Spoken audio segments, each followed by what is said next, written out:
যতদিন আপনি দুনিয়াতে থাকবেন বেইজ্জতি থাকবে, অপমান থাকবে, বদনাম থাকবে, ক্ষুধার কষ্ট থাকবে, আত্মীয় স্বজনের কষ্ট দেওয়া থাকবে, আপনরা বিরোধিতা করা থাকবে, যাদেরকে খাওয়াবেন তারাই আপনার প্লেটের ভাত কেড়ে নিবে, হবেই হবে। যাকে গর্ত থেকে তুলবেন সেই আপনাকে গর্তে ফেলার চেষ্টা করবেই করবে। যাকে খাওয়ায় টাওয়ায় বড় করবেন সেই আপনাকে সবল মারার চেষ্টা করবে। আর একটু জোরে বলেন ঠিক কিনা? আপনার আপনরাই আপনার বদনাম করবে।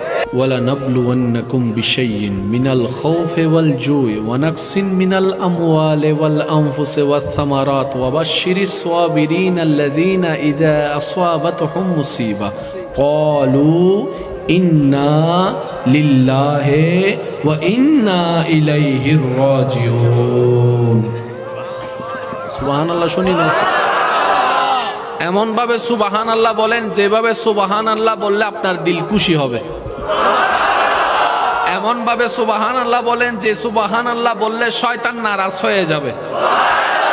এমন ভাবে সুবহানাল্লাহ বলেন